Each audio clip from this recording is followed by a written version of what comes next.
Comment détecter les talents? Qui fait le buzz? Qui a un bug? Mesdames, tirage au sort pour une question de rapidité, parce que nous avons considéré que la personne qui allait prendre la parole la dernière aurait un très léger avantage. Je vous rappelle que vous avez 2 minutes chacune. Très bien. Donc, attention, question de rapidité. Combien est-il de C dans compétences? 2. C'est bon? C'est bon? C'est bon? C'est bon, voilà. Donc, la première personne qui parle, c'est celle qui a très très bien préparé son intervention, c'est Camille Morvan. C'est Camille Morvan qui va nous expliquer sciences cognitives, gamification, pourquoi sont-elles révélatrices de compétences, et Charlotte Gouillard qui nous expliquera, il faut aussi sortir du fatalisme du CV. Aujourd'hui, 92% des recruteurs disent que ce qui est clé chez un candidat, c'est ses soft skills. Donc, ils veulent évaluer les candidats à partir de leurs soft skills. Les soft skills, c'est les savoir-être. Quand un recrutement se passe mal, dans 89% des cas, c'est à cause des savoir-être. C'est pas à cause des savoir-faire techniques. Pourquoi? Parce qu'en fait, le travail devient de plus en plus automatisé. Il y a de plus en plus de choses qui sont prises en charge par de l'IA ou par des outils digitaux. Donc, les savoir-faire techniques deviennent moins pertinents dans énormément de postes. Nous, chez Gochaba, on permet aux entreprises de mesurer les savoir-être. Parce que c'est ça l'enjeu. Si on dit que ce qui est important, c'est mesurer les savoir-être, il faut savoir les mesurer. Donc, chez Gochaba, on a combiné sciences cognitives et jeux vidéo. Le jeu, c'est le langage universel qui permet à chacun des candidats de se sentir traité de manière juste. Donc, avec cette combinaison de sciences cognitives et de jeux vidéo, on va mesurer les savoir-être des candidats. Le savoir-être, ça va être la capacité à résoudre des problèmes, la capacité à gérer le risque ou le stress, la capacité à leader, à être un leader, la capacité à lire les émotions des collaborateurs, etc. Donc concrètement, ce qui se passe, c'est que les candidats vont passer, au lieu d'envoyer leur CV, parce que le CV c'est un outil injuste, obsolète, plus personne n'a envie d'évaluer par le CV, les candidats vont passer des jeux vidéo qui sont basés sur les sciences cognitives. Ça va évaluer ces savoir-être là. Donc par exemple, un jeu, ça va consister à identifier, on va avoir 4 objets à l'écran, il faut identifier 2 des objets. Ça va très vite, c'est comme du Candy Crush. Les candidats du coup oublient qu'ils sont évalués et ça permet de révéler leur potentiel de manière juste.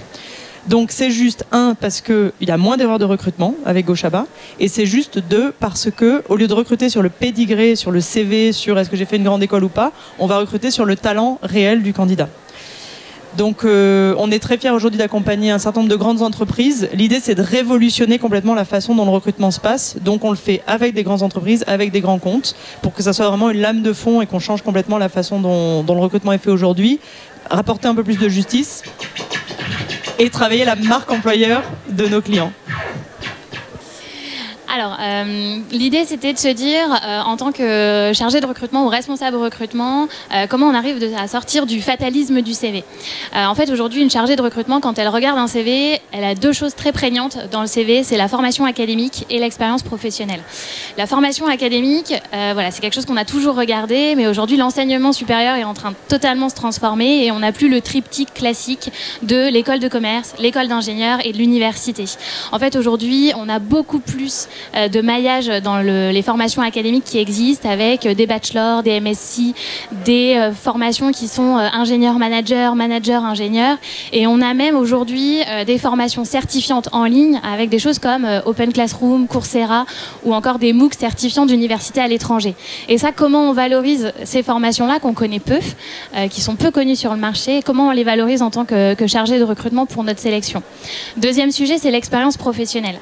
Alors, juste avant cette interview, j'ai eu la chance de lire du coup une étude de l'Université de Floride qui disait qu'en fait, l'expérience professionnelle, qu'on ait fait de l'audit financier avant de postuler en audit financier, oui, ça avait un impact sur la performance à très court terme parce qu'on avait des réflexes, mais à 3-5 ans, plus du tout, et qu'en fait c'était pas prédictif de la performance à moyen terme d'un collaborateur. Donc là encore, ça pose la question de ce qu'on regarde dans le CV et de à quel point il est utile. Et c'est là que les soft skills rentrent en jeu. Ça, c'est difficile à voir dans un CV. C'est plutôt de l'intuition que va avoir le recruteur face à la lecture du CV. Et je pense du coup que les chargés de recrutement, les services recrutement doivent se doter d'outils qui leur permettent, en plus du CV, d'avoir des éléments complémentaires pour tester ces soft skills. Ça peut être de la vidéo, du gaming, etc. Alors je mets juste un point d'attention sur l'intelligence artificielle. Aujourd'hui, on ne connaît pas tous les aspects de l'intelligence artificielle et du coup, il faut s'en méfier dans la sélection.